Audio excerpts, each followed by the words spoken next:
पंचायत सुमासी के रिड़कला गांव में जो हमारे साथ मौजूद हैं गंगाराम जी। सर, हमारे चैनल में आपका स्वागत है। बिल्कुल, आपका बहुत बहुत धन्यवाद। और आपने जो समय निकाला है, जो आपका जो चैनल है, इसका भी मैं आपका बहुत बहुत धन्यवाद करता हूं कि कम से कम आप एक प्रत्येक ग्राम ग्राम और ढाणी ढाणी जा कर के जो आप एक सरपंच प्रत्याशी का जो आप एक इंट्रोडक्शन ले रहे हैं, किस प्रकार की जो एक मतलब विकासात्मक जो आपका रवैया है वो आप पूछ रहे हो, तो इसके लिए आपको बहुत बहुत धन्यवाद, आपका बहुत बहुत आभार। तो सर, सबसे पहले मेरा मुद्दा ये रहेगा कि गांव के अंदर जो विकास नहीं हुआ है तो उसको आप क्या क्या आपके मुद्दे रहेंगे, इसके बारे में आप। हाँ बिल्कुल जी, आपका बिल्कुल जो क्वेश्चन है बिल्कुल एकदम सटीक है। मैं बता देना चाहता हूँ कि अभी भी मेरे गांव में बहुत सारी समस्याएं हैं, ना केवल मेरे गांव में बल्कि मेरी संपूर्ण ग्राम पंचायत में, जिसमें रिड़खला और सोमासी दोनों गांव सम्मिलित हैं। तो बहुत सारी ऐसी समस्याएं हैं, जैसे पेयजल की समस्या है, और इसके अलावा जैसे मान लो जो आवारा पशु हैं जिसको हम गायों से संबंधित कह सकते हैं, तो हमारे गांव में अभी गायों की कोई व्यवस्था की कोई मतलब वो गौशाला नहीं है। गौशाला नहीं है। तो मेरा मानना यह है कि गायों की व्यवस्था के लिए एक गौशाला का प्रबंध किया जाए,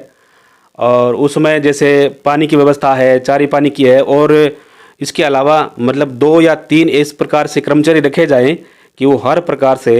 उन गायों की देखभाल करें, किसी भी प्रकार की कोई भी समस्या ना हो। और गौशाला में एक डॉक्टर की व्यवस्था की जाए कि जो भी कोई भी एक अगर बीमारू कोई भी गाय होगी तो उसका इलाज तुरंत किया जा सके। तो सर, देखा जाए कि गांव के अंदर पेयजल की बहुत किल्लत है, बहुत परेशानी है गांव को, तो इसके बारे में। हाँ, अगर गांव मुझे ये मौका देता है, पंचायत मुझे अगर ये अवसर देती है कि मैं यहाँ से और सरपंच प्रत्याशी के रूप में अगर मैं विजय हो जाऊं, तो सबसे पहली प्राथमिकता यही रहेगी, अगर पीने के लिए पानी की व्यवस्था ही नहीं है तो हम क्या करेंगे। तो पीने के लिए उचित पेयजल की व्यवस्था करूँगा, कम से कम नियमित, चाहे वो 1 घंटे ही पानी हो लेकिन नियमित व्यवस्था हो। उसके लिए मेरे दिमाग में इस प्रकार की प्लानिंग आ रही है कि गांव के आसपास में एक अलग प्रकार से एक टंकी की व्यवस्था की जाए, जिसमें पानी का स्टोर किया जाए। जिस दिन किसी भी प्रकार से अगर पीछे से पानी नहीं आ रहा है तो उस स्टोर के माध्यम से पूरे गांव में पानी की सप्लाई हो सके, इस प्रकार की मेरी प्लानिंग है। तो देखा जाए कि आजकल के जो नौजवान पीढ़ी है नशे की तरफ जा रही है, ठीक है, तो इनको उधर से हटा के पढ़ाई लिखाई के अलावा खेल कूद में भाग में आप कितना योगदान दोगे। देखो, सबसे पहले मेरा फोकस यही है कि अगर हमारी युवा पीढ़ी अगर सही नहीं होगी तो हमारा समृद्धशाली भारत कैसे बनेगा। ठीक है, यही हमारे जो भी जितने भी हमारे भारतीय विचारक बने हैं उनका यही मानना था। जैसे अगर हम स्वामी विवेकानंद का उदाहरण लें, सबसे युवा थे और युवाओं के प्रति उनका बहुत बड़ा एक रुझान था। तो मेरा भी यही रुझान रहेगा, उनके मार्गदर्शन पर मैं चलने की पूरी कोशिश करूँगा कि जो भी ऐसे नौजवान युवा जो अगर उनमें नशे की आदत है, तो मेरा एक मानस है कि मैं गांव में एक सेमिनार का आयोजन करवाऊंगा, एक बार नहीं समय समय पर, और मोटिवेशनल स्पीच जो है उसका भी मैं आयोजन करवाऊंगा। तो उसके माध्यम से युवाओं में जो भी इस प्रकार की भावना है वो दूर होने की पूरी पूरी कोशिश रहेगी। और जो भी मादक पदार्थों का अगर कोई युवा सेवन भी कर रहा है तो उसके दुष्परिणामों के बारे में मैं उनको जानकारी दूंगा। तो सर, आप जनता से क्या अपील करना चाहते देखो, जनता से मैं यही अपील करना चाहता हूँ, मेरी संपूर्ण ग्राम पंचायत से, जिसमें रिड़खला और सोमासी दोनों सम्मिलित हैं, मेरा यही हाथ जोड़ के निवेदन है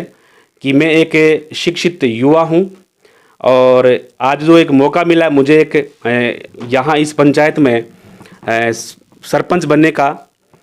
एक अवसर मुझे प्राप्त दें, एक मौका दें, ताकि मेरे अंदर जितनी भी ग्राम पंचायत से संबंधित